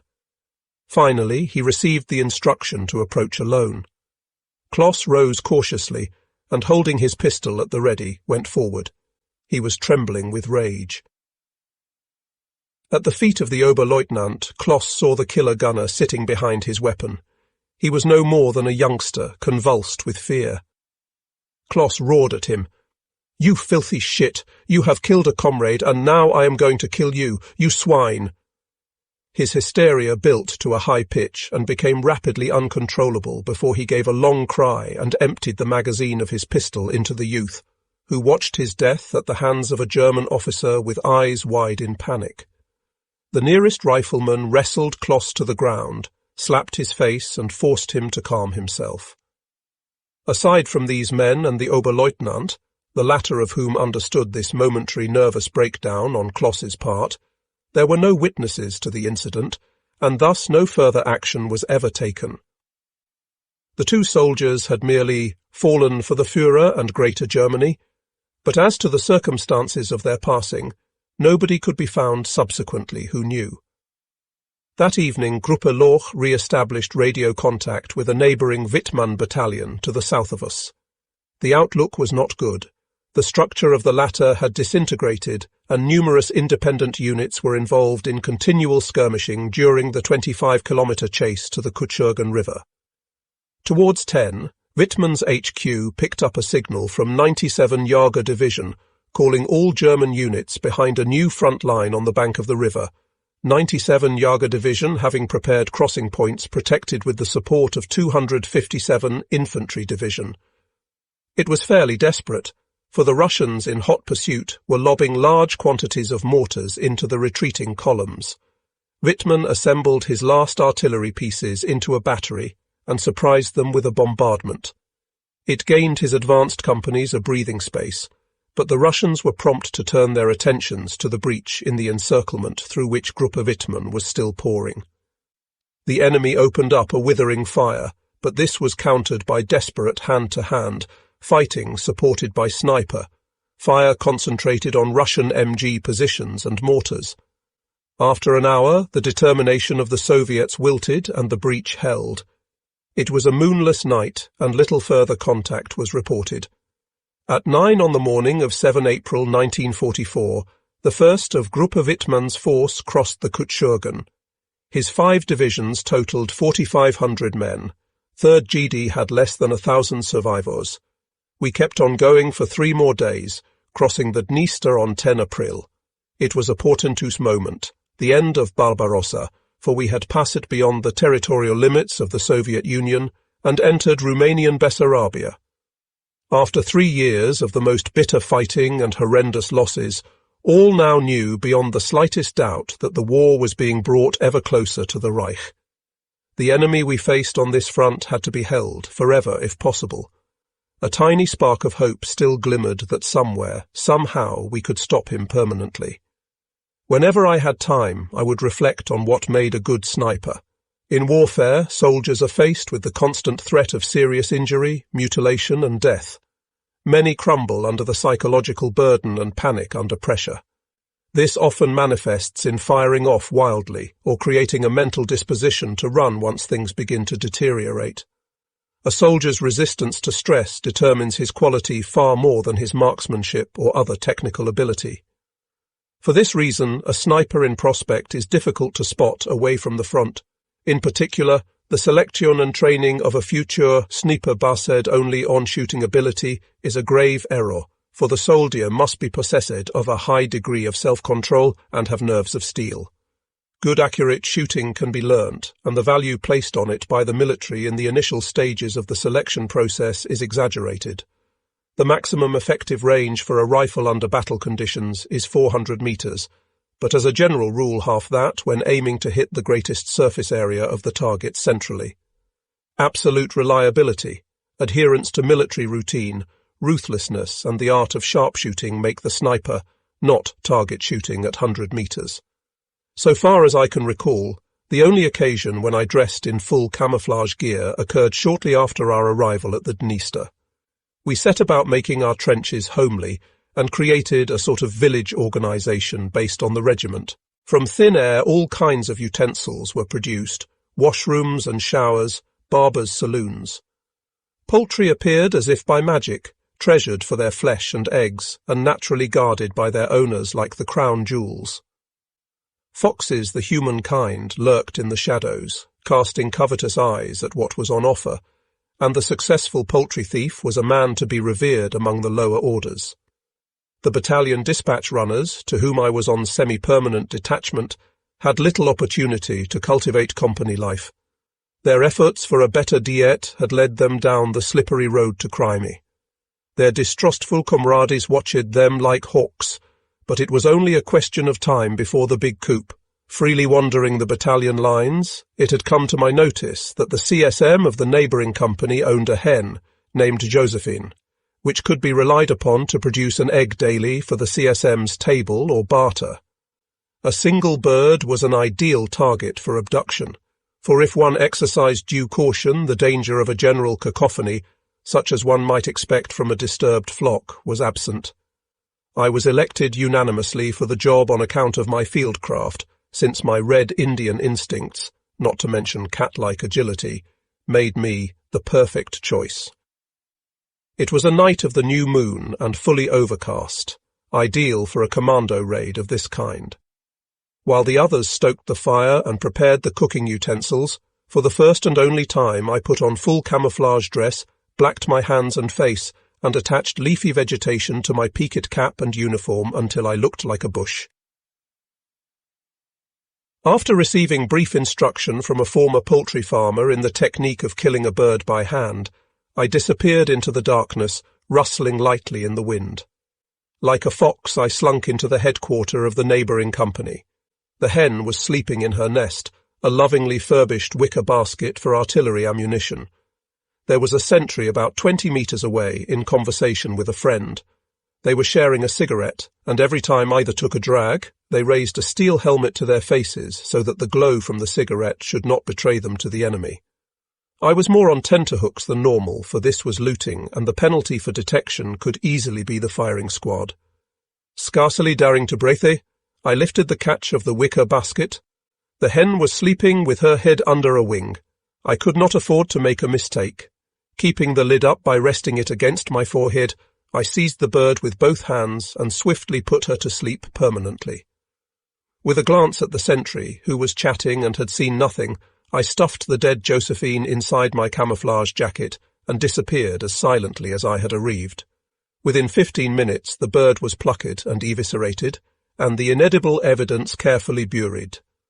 On the morning following the grand feast, the CSM appeared and declared that he was in no doubt as to the perpetrators of the crime. "Which filthy swine stole my hen? It can only have been your company because the thief's footprints lead here. None of my men would have dared lay a hand on Josephine. I would have shot him personally." Our facial expressions of hurt and reproach at the implication appeared to weaken his resolve, and, muttering to himself, the CSM withdrew after making it clear that he had narrowed his suspicions down to one person, but had no proof. He promised not to relent, however, and should the evidence he needed be unearthed in due course, the person involved would be court-martialed and shot for looting. 3rd GD, desperately short of men and weapons, received a token influx, mainly survivors from other divisions, which helped little. We were also given a stiffening of Romanian units. Our Axis ally was very poorly equipped and armed, lacked battle experience, and proved of equally limited value. On 17 April 1944, only 10 days after our arrival on the Dniester, orders came for a third of 3rd GD to bolster another sector of the front under serious threat. It was my good fortune to remain behind on this occasion, for GJR 138 Kampfgruppe Rode was to suffer fearful casualties with over 800 dead. For a few weeks I enjoyed halcyon days with the remainder of the division. May was a warm, gentle month, and after the troubles we had gone through to get here, our front line with a river view on the banks of the Dniester came as a delightful surprise. Germans and Russians faced each other across the river within the range of heavy infantry weapons, but limited their hostilities to the occasional exchange of mortar and MG fire and the odd commando raid to break the monotony. The river was about 400 metres wide and did not allow for reconnaissance outings by snipers. I visited the battalion trenches daily, but did no more than fire the occasional precision shot at targets spotted by our infantry. Aiming at a Soviet head 400 metres off had a 30% chance of a hit, but the effect on morale of 70%. Hair's breadth misses from a sniper's rifle made the effort worthwhile. As regular as clockwork, I made my calls on the trenches. The Russians had been lying low for days, for they were loath to show themselves once they had received notice that an expert sniper was present in the German lines opposite. That particular morning, I had been with the MG gunners surveying the enemy positions without finding a worthwhile target, and decided to pass the afternoon at the northern end of the battalion's trenches. I rarely went there, for they overlooked a bend in the river a kilometre wide, and I considered them valueless. Sometimes the belligerents exchanged MG bursts, but the range was far too long for a rifle. In our positions, the mood was rather like a holiday camp. The May heatwave had gone on, and we had become accustomed to stripping to the waist to soak up the sunshine. Improvised showers had been rigged using the waters of the Dniester, and wonderful small picnics of ship's biscuit, tinned marmalade, and ersatz coffee were quite common. At the northernmost trench I was invited to partake, the fare being all the more delicious for having been liberated from the Kübelwagen of 2 artillery officers who had visited the area the day before on a reconnaissance outing. During the conversation, an MG gunner mentioned hearing unusual sounds borne on the wind from the Russian side of the river. He thought the nearest thing to it he had ever heard was at a municipal outdoor swimming pool on a bank holiday weekend. This awakened my interest, and I decided to investigate. Between this last trench and the southernmost of the neighbouring battalion was a stretch of unoccupied terrain which promised a different view of the Russian lines. About 1,500 metres further on was a small hill covered with dense bushy undergrowth, offering extensive cover for observation purposes. I climbed to the hilltop from behind and peered cautiously through the high grass between 2 bushes. Through my binoculars I saw an extraordinary scene. Hidden from the view of our positions was a small bay. The Soviets obviously believed themselves so safe there that it was being used as a holiday beach, and, so far as I could make out, sentries and lookouts had been dispensed with. I estimated the range as 600 metres. The day was windless and the air dry. I decided to try a body shot at one of the bathers over this enormous distance. Why did I do this? It was a mixture of several things. Displeasure at our unspeakable opponents doing anything that remotely approached having a good time, my personal ambition to score a kill at this distance, and my belief in the need to make our determination unmistakably clear to the Russians at every opportunity that we were as serious as they were. I selected the largest and most immobile target. On the slope of the riverbank opposite, a group of Russians lay sunbathing in the sand, their bodies facing towards me. As I was in an elevated shooting position, it was almost the same as if they were standing. With my bayonet, I dug out some clumps of earth and moulded them into a firm rest for the barrel of my rifle. I lined the crosswires of the telescopic sight above the head of the selected victim, breathed regularly and calmly a few times, took up pressure on the trigger, held my breath, concentrated on the target one last time, and fired. Like the crack of a whip, the projectile broke the stillness. After the recoil, I had the target under observation within a fraction of a second. The bullet entered the Russian just above the navel, and he folded like a penknife. I even heard his cry of pain and the panic-filled voices of his comrades. As he rolled to one side, I saw the giant pool of blood he left in the sand. The other Russians had scampered for cover and left him to it. After a few minutes, his movements froze, and death took him.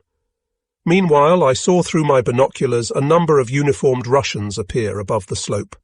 It looked like they meant business. A few moments later, I heard the dull retort of a mortar being fired. The grenade landed on the riverbank below me and exploded. Obviously, they had spotted my position, and I had to beat a hasty retreat. Weasel-like, I sneaked away and ran down the back of the hill to our trenches. As I did so, their mortars got the range of my abandonned hiding place and shredded the hilltop. Upon my return, the host of the coffee hour received me with a certain hostility. "Shit, did you have to?" he demanded and, turning to his men, told them to get their bunks ready, since Ivan is soon going to give us hell, adding darkly, "Herr Fancy Shooter here simply couldn't resist spoiling our idyll." Hardly had the words fallen from his lips than the first MG bursts whistled over our heads, followed by a brief mortar bombardment which fortunately fell long and caused no damage. During the general hiatus, I made myself scarce, since I had no wish to expose myself to any further abuse. The next day, the occasional precision shot hit our positions. Nobody was hurt, but it told us that the Russians had called up a specialist to settle my hash. He would be disappointed, however, for a cross-river duel was out of the question. All the same, I was doubly courteous and watchful. Around 25th May 1944, our period of tranquility ended. The remnant of GJR 138 returned and 3rd GD was ordered to the Oral Pass in the Carpathian Mountains. Our new positions followed the course of the Moldau River separating the two warring armies.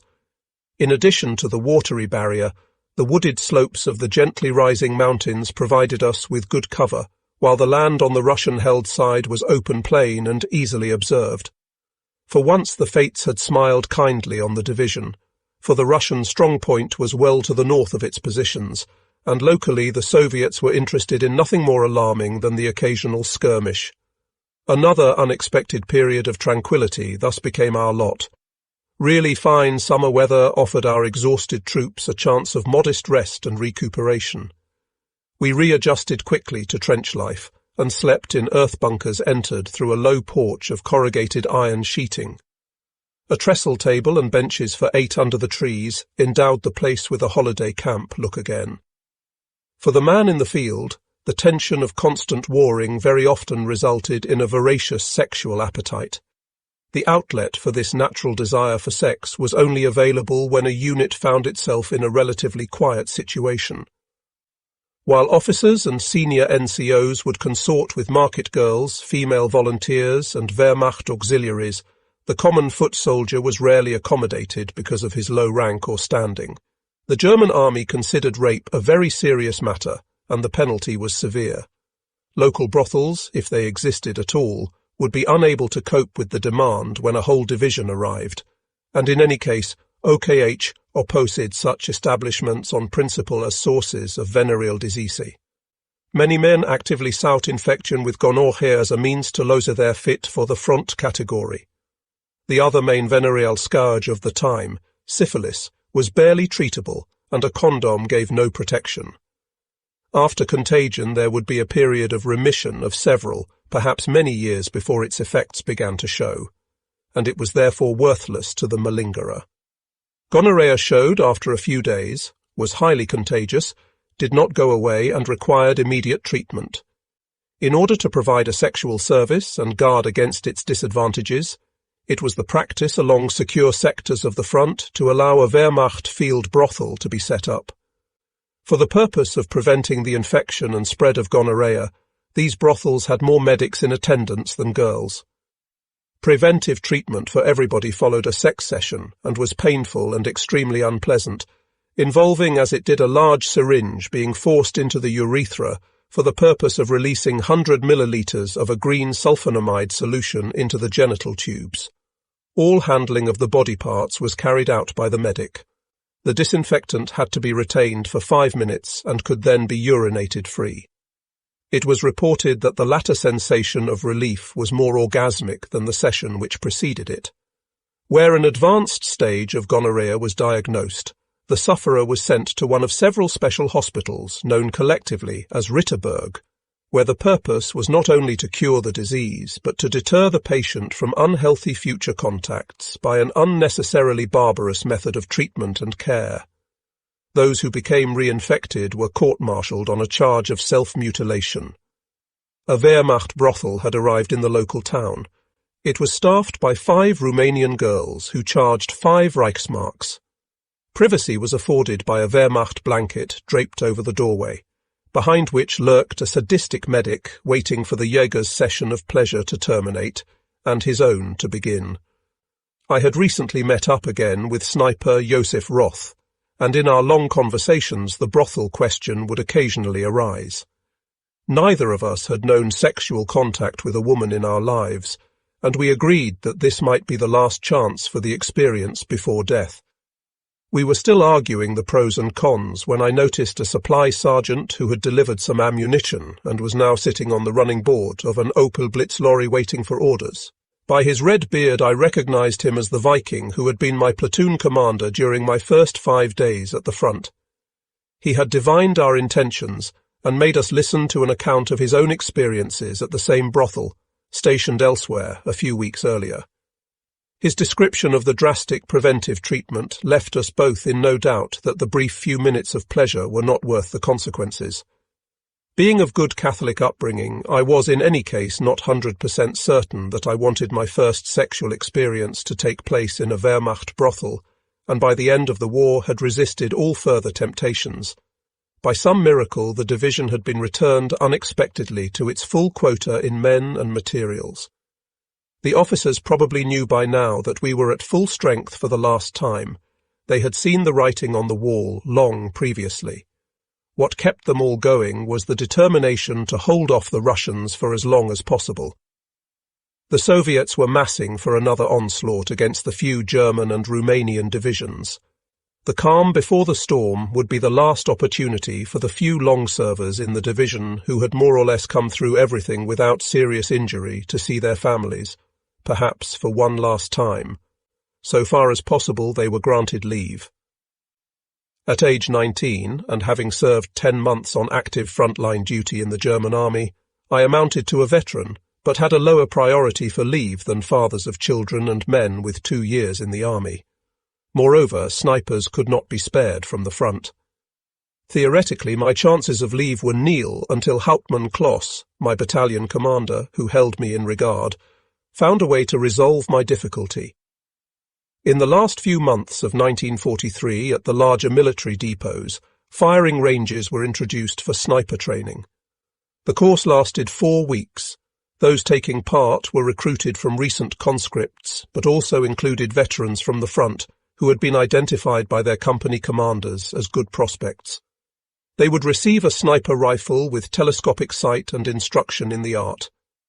In Austria, Gebirgsjäger sniper training was held at the Seetaler Alpe military depot near Judenburg. This was not too far from my home village. Hauptmann Kloss had downgraded me to a sniper prospect in need of honing to a fine edge, and thus suitable for training at Seetaler Alpe. Since I was almost at home there anyway, 10 days' leave had been added, to be taken at the end of the course. A few hours before my departure on 30 May 1944, I handed my Russian rifle and telescopic sight to the regimental armourer. In my hearing he passed it to another young Jäger, saying, "You see all the little notches carved in the stock and handguard? Each is one less Russian. To receive this weapon is honour and duty. Do your best, and show Sepp on his return that you have been worthy of it." Hearing these heroic words, the young rifleman looked rather embarrassed, and I laid my hand on his shoulder, saying, "Don't go mad, just remain on the alert and keep your head out of sight making the rounds." From a breast pocket I produced a handful of bullets carefully wrapped in a handkerchief, my little stock reserved for special cases, and, pressing them into his hand, said, "I probably won't be needing these anymore. They are explosive rounds, so go easy with them. The supply is limited to what we can steal from the Russians. Keep on the armourer's good side, and he will keep his eye open for captured ammunition and put it to one side for you. Tell me in 6 weeks how you got on." The engine of the Opel Blitz lorry roared up impatiently, and I hoisted myself over the tailboard, the last of 11 leave-takers to board. When I shook the hand of my replacement in parting, an indefinable presentiment of his death made me shiver. The thought came to me suddenly. Poor devil, he isn't long for this world. "Are you ladies through with your fond farewells yet?" The driver bawled from his cab, and without waiting for an answer, stepped on the gas pedal. Our comrades disappeared behind a thick cloud of dust and exhaust fumes. A feeling of light-heartedness swept over me at my temporary release from the war, but it was tempered by bad conscience at leaving my friends in the lurch. The past year had blotted out my former existence, and the daily struggle to survive had become my only reality. It took a few days to realize for sure that the war had turned its back on me. The peaceful landscapes through which the train puffed its way on the 5-day run to Judenburg seemed like an anachronism. When I alighted at the station, a driver on an errand gave me a lift to the depot in his Kubelwagen. I viewed the course with mixed feelings, for my recollections of basic training, with its endless shouting and purposeless drill, were not my fondest memories of the German army. I had only agreed to accept the course because it offered a couple of weeks of proper nutrition, regular sleep, and the chance of a few days' leave with my family. Therefore, I was all the more surprised to receive an almost cordial welcome from the CSM in his office. No standing stiffly to attention, no heel-clicking, just a friendly introductory talk about the course and accommodation. It was clear that this was an advanced course for specialists, and not the brutal indoctrination of course material by rote. The army depot occupied a large area of terrain. The sniper school nestled in a remote barrack complex.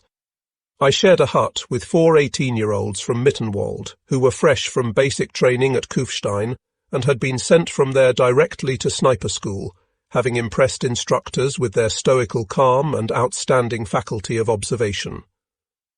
My glance fell at once upon a text in Gothic lettering nailed to a wall. "The sniper is the hunter among soldiers. His job is difficult and demands the dedication of body, soul, and mind. Only a thoroughly convinced and steadfast soldier can become a sniper. It is only possible to destroy an enemy if one has learnt to hate and persecute him with all the strength in one's soul. A sniper is a man set apart from the common soldier. He fights unseen. His strength is based on Red Indian-like use of territory, linked to perfect camouflage, cat-like agility, and masterly use of his rifle. Awareness of his abilities gives him the sureness and superiority which guarantee success." These heroic words did not leave me unimpressed, and I felt a certain pride rise within me. Yet at the same time I remembered the reality of war and its merciless nature. As you die, I thought, all these fine words mean nothing. Next day, Monday, 5th June, 1944, the course entitled Scharfschützen Ausbildung Kompanie WK. 18 began with instruction on rifles with telescopic sights. Our instructor was a sergeant minus a leg, and nearly all the staff were experienced campaigners with partial invalidity. Many were former snipers who had worked out the fieldcraft for themselves at the front until their wounds deprived them of their fit-for-the-front category. The course had 60 trainees, divided into 12 groups of 5 each group having its own instructor to guarantee the almost personal transmission of knowledge. A tabletop was laid with 4 rifles, 3 Mauser K98K and a weapon new to us, each fitted with an optical sight. At the front, I had heard rumours of a new semi-automatic, but had never seen one. This was the Walther self-loading Modell 43 with a Voigtlander, Modell 4 sight. The Mausers were fitted respectively with the 15-centimetre-long Modell 41, the 6-power Zeiss Zielsex, and the Hensoldt Modell Dialitan. After an explanation from the tutors regarding the efficiency of the 4 optics and mountings, they spoke about the Mauser carbine with Hensoldt sight specifically, this being considered the best and firmest combination, and the rifle with which each of us would be issued. In the afternoon we range-tested each of the 4 rifles. I was amazed at the wide field of vision, the brilliance of the Zeiss and Hensoldt optics, which were far superior to my Russian scope. On the other hand, the latter and the Voigtlander were virtually similar, and although the Walther self-loading rifle was a pleasant weapon to fire, since part of the recoil force was absorbed by the automatic reload mechanism, its accuracy fell short of the Mauser carbine. For amusement, we fired the semi-automatic fitted with the ZF-41 sight, and agreed with the tutors that its designers must have made it as a practical joke. After these free exercises, we returned to ordinary rifle shooting with the conventional K98K carbine over open sights from 50 to 300 metres, freestanding, kneeling, lying. Ammunition was freely available, and the usual safety drills were dispensed with to allow us to keep up the momentum. Next morning found us in the countryside for distance estimation exercises and the tactical assessment of terrain. The afternoon we spent shooting, and in fact there was almost no day in which shooting was absent from the timetable. During the week we were taught trench digging and camouflage. I learnt nothing new and went through the motions. Some of the camouflage ideas were very costly in time and materials, and of questionable value in practice. Hollowed-out tree trunks, a full-body camouflage of tree bark, a fake milestone of wood to hide a slit trench. These were ideas that seemed to have no practical value.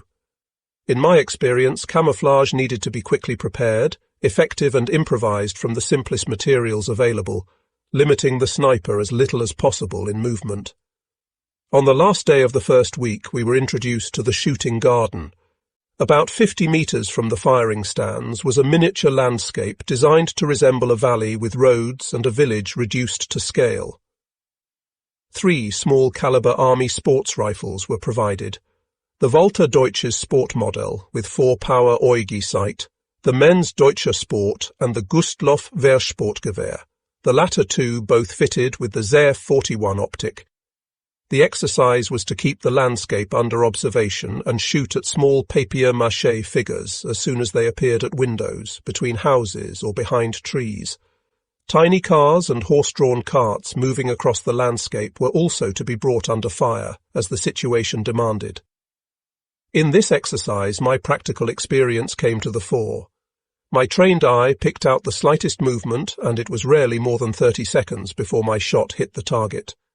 I used only the Eugi sight. The ZF-41 had an optic of small diameter, and such a poor field of fire that all trainees without exception rejected it as useless for sniper work. I obtained a perfect score in the exercise.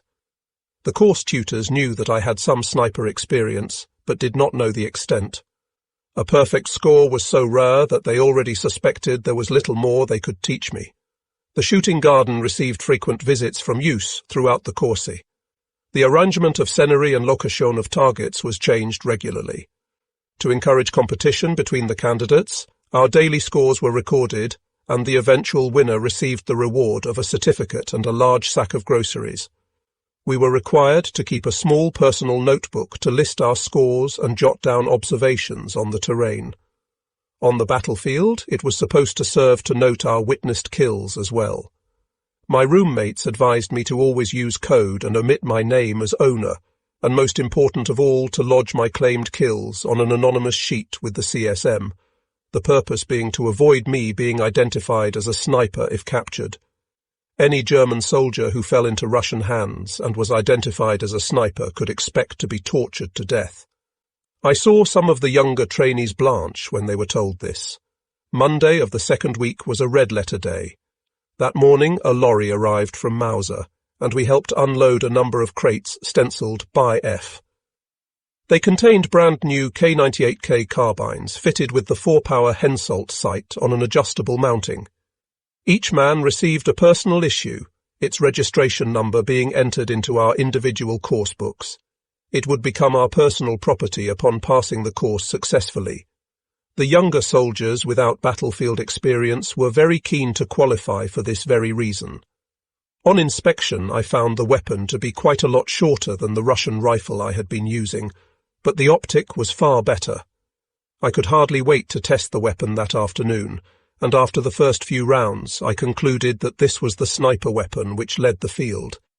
Our first issue of sniper ammunition was distributed from boxes bearing the designation "An Schuss" to distinguish them from ordinary rounds. The instructor explained that the projectiles had been prepared individually to ensure maximum precision. When at the front, we were to ask our armourers for them specifically. We calibrated the optical sight over a distance of 100 metres. This was done by removing the breech and placing the carbine on sandbags on the range table for stability. When the centre of the target was lined up through the barrel, the rifleman coincided the optic by adjusting 2 screws on the rear foot of the mounting using a special key. After this rough calibration, fine adjustment followed during practical shooting. The day ended with instructions never to allow the weapon out of one's hands, and throughout the remainder of the course the trainees always carried the weapon with them. All rooms had a rifle keep for use at night. The idea was to instill in us the need to protect the optic, for any hard jolt could spoil the calibration. I had learnt this the hard way during my first few days as a sniper at the front, and it now came as second nature, but the other trainees had difficulty handling the carbine with kid gloves. Since the calibration procedure had to be repeated if the weapon was knocked or dropped, the culprit was punished with 20 push-ups and 30 knee bends holding the rifle above his head. The following day we were shown a film entitled Choice of and Constructing Positions. We were astonished to find that it was in Russian with German subtitles and had been recorded in 1935. It gave an impressive insight into the high standard of Russian training. The instructor told us how difficult Russian snipers had made the advance of German forces in 1941, 1942. Compared to them, we had known nothing. Our losses among command staff from snipers had been devastating. If a unit lacked heavy infantry weapons, a Russian sniper company could pin it down all day. We had tried to get back on level terms using captured optics. On a personal note, he remarked that on his last day at the front he had personally escaped death by a whisker. Tilting his head a little to one side to enable us all to see the scar tissue on the left side of his face from which his glass eye stared, he explained that a sniper's bullet had struck his Zeiss binoculars and saved his life. Even as professionals, make no mistake about it, he warned, and if you notice that your opposite number is gunning for you, clear out and never fire a second shot from the same position. The film held nothing new for me, and I had begun to doze in the darkness, eyes half open, when a scene aroused my interest. It showed a Russian sniper company climbing to the treetops at the edge of a wood. The subtitles read, "Treetops with plenty of leaf are an outstanding position. The rifleman cannot be seen, but has a good view of the landscape and an outstanding field of fire." These film sessions were informal, and we were at liberty to interject at any time. The instructor would then stop the projector to allow a point to be made. Indicating that I wanted to speak, the film was stopped, and I recounted my tale about the female sniper company at Bakalov. After I had finished speaking, the instructor broke the silence and said, "Listen closely, Junge. The Jager knows what he is talking about. He has already spent a year at the front. Get it into your heads that you make a mistake only once, and in 90% of cases you have shit your last. So note well everything you hear on this course, that something may well save your arse in the field." To be on the course, eating and sleeping regularly, and not in constant fear for my life, was a delight. My thoughts often strayed to 3rd GD, but the censored newspaper reports gave no clear picture. Occasionally the instructors passed on information gleaned from leave-takers, and from this it appeared that the sector was quiet and the line had held. Field theory was put into practice over the next few days to test the independence of the individual. We were lodged in a common shelter and had to select a suitable spot to dig a personal slit trench for occupation early next morning. The battle scenario was that 2 enemy snipers had no man's land pinned down. Any observed movement of the trainee meant his end, the purpose being to teach him to lie low and consider personal strategy for the next day. Near each sniper was a tutor who refereed on claimed kills. The trainees were therefore confined to their individual trenches until night fell.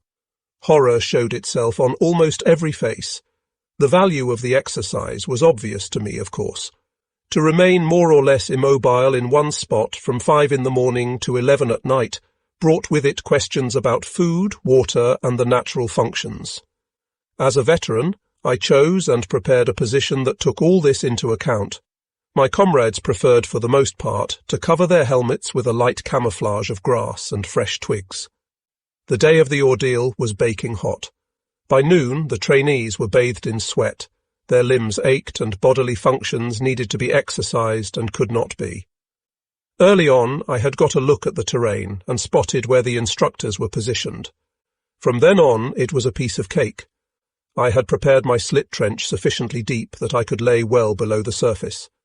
In the field, this provided not only good protection against shell splinters, but enabled me to spend long periods of inactivity in relative comfort.